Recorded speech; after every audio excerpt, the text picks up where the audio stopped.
Pernahkah kamu membayangkan pergi ke negara lain untuk membantu orang-orang yang membutuhkan, lalu menghilang tanpa jejak? Selama berhari-hari, teman dan keluarganya mengira semuanya baik-baik saja. Pesan-pesan masih terus masuk. Kartu ATM miliknya juga masih digunakan.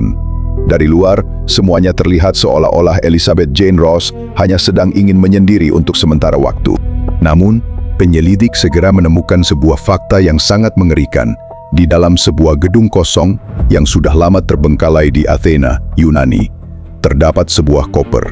Dan di dalam koper itu, ditemukan jasad seorang wanita yang selama hidupnya mendedikasikan diri untuk membantu sesama. Apa yang kemudian ditemukan polisi membuat Yunani, bahkan dunia internasional, terguncang. Inilah kisah nyata yang tragis tentang Elizabeth Jane Ross. Sebelum kita mulai, kalau kamu suka kisah true crime yang diangkat dari penyelidikan nyata, jangan lupa klik like, subscribe, dan nyalakan lonceng notifikasi supaya tidak ketinggalan kasus-kasus menarik lainnya. Elizabeth Jane Ross, yang berusia 38 tahun, atau yang akrab disapa Lisa, berasal dari Skotlandia. Orang-orang yang mengenalnya menggambarkan Lisa sebagai sosok yang penuh kasih, sangat religius, dan selalu mencari cara untuk membantu mereka yang hidupnya kurang beruntung. Ia sering menjadi relawan di berbagai organisasi amal yang membantu para pengungsi, tunawisma, dan kelompok masyarakat yang rentan. Bagi Lisa, membantu orang lain bukanlah sekadar kegiatan sesekali. Itu adalah bagian dari hidupnya. Selama beberapa minggu pertama di bulan Juli, Elizabeth tinggal bersama beberapa temannya sebelum berpindah-pindah di sekitar kota Athena. Pada tanggal 15 Juli, ia berencana pergi ke kawasan Kypseli, lalu ke Heningan. Setidaknya, begitulah yang kemudian disadari oleh para penyelidik. Karena meskipun Elizabeth telah menghilang, pesan-pesan dari ponselnya masih terus dikirim. Keluarganya menerima pesan yang mengatakan bahwa ia ingin menyendiri untuk sementara waktu. Sekilas, tidak ada yang terlihat aneh, namun ada sesuatu yang terasa tidak beres. Hari demi hari berlalu, dan keluarga serta teman-temannya mulai semakin khawatir. Akhirnya, mereka melaporkan Elizabeth sebagai orang hilang. Tanpa mereka sadari, para penyelidik saat itu sudah berhadapan dengan salah satu penemuan paling mengerikan sepanjang tahun. Pada tanggal 18 Juli, warga melaporkan adanya bau menyengat yang berasal dari sebuah gedung kosong di Athena. Polisi pun segera datang dan memeriksa lokasi tersebut. Di dalam gedung itu, mereka menemukan sebuah koper berukuran besar. Saat koper itu dibuka, petugas menemukan jasad manusia di dalamnya. Karena suhu musim panas di Yunani yang sangat tinggi, kondisi jasad sudah mengalami pembusukan yang cukup parah sehingga proses identifikasi menjadi sangat sulit. Sejak awal, penyelidik sadar bahwa kasus ini tidak akan mudah. Tidak ada identitas korban. Hampir tidak ada petunjuk yang bisa langsung mengarah pada pelaku. Dan cara jasad itu disembunyikan menunjukkan bahwa seseorang benar-benar berusaha menunda agar korban tidak segera ditemukan, meski kondisi jasad sudah membusuk. Tim forensik akhirnya berhasil mendapatkan sidik jari yang masih bisa digunakan. Pihak berwenang di Yunani kemudian bekerja sama dengan Interpol, polisi Scotland, serta sejumlah lembaga internasional lainnya, hingga akhirnya identitas korban berhasil dipastikan. Korban tersebut adalah Elizabeth Jane Ross. Namun, jawaban tersebut justru memunculkan pertanyaan-pertanyaan baru. Siapa yang membunuh Elizabeth? Apa motif di balik pembunuhan itu? Dan mengapa setelah Elizabeth meninggal, masih ada seseorang yang terus menggunakan ponselnya? Para detektif mulai memeriksa setiap rekaman kamera CCTV yang bisa mereka dapatkan. Berham-ham, rekaman dipelajari satu persatu, hingga akhirnya mereka menemukan sesuatu yang mencurigakan.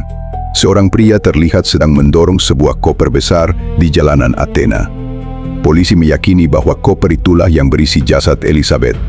Melalui rekaman CCTV tersebut, para penyelidik berhasil menyusun kembali alur pergerakan koper itu hingga akhirnya mengarah ke gedung kosong tempat koper tersebut ditinggalkan. Sedikit demi sedikit, penyelidikan mulai mengarah kepada satu orang yang diduga sebagai tersangka utama. Di tengah penyelidikan, polisi kembali menemukan fakta yang tak kalah mengejutkan. Setelah Elizabeth menghilang, seseorang ternyata masih menggunakan kartu ATM miliknya untuk menarik uang tunai. Menurut pihak berwenang, uang yang diambil mencapai ribuan euro. Bukan hanya itu, ponsel Elizabeth juga masih aktif. Meskipun penyelidik meyakini bahwa saat itu ia sudah meninggal dunia. Dari ponsel tersebut, beberapa pesan masih dikirim kepada keluarga dan teman-temannya, seolah-olah Elizabeth masih hidup dan baik-baik saja. Para penyelidik percaya bahwa tindakan itu sengaja dilakukan untuk membuat orang-orang terdekatnya tidak curiga dan menunda laporan orang hilang, setiap transaksi penarikan uang, setiap pesan yang dikirim, dan setiap rekaman CCTV yang berhasil ditemukan. Menjadi potongan demi potongan puzzle yang akhirnya membantu polisi menyusun kronologi kejadian. Tak lama kemudian, polisi Yunani menangkap seorang pria berusia 26 tahun yang diduga terlibat dalam kasus ini. Pihak berwenang kemudian mendakwanya dengan sejumlah tuduhan, termasuk pembunuhan, perampokan, dan pelanggaran terkait kepemilikan senjata. Menurut keterangan polisi, rekaman CCTV, bukti digital, serta catatan transaksi keuangan menghubungkan pria tersebut dengan hilangnya Elizabeth.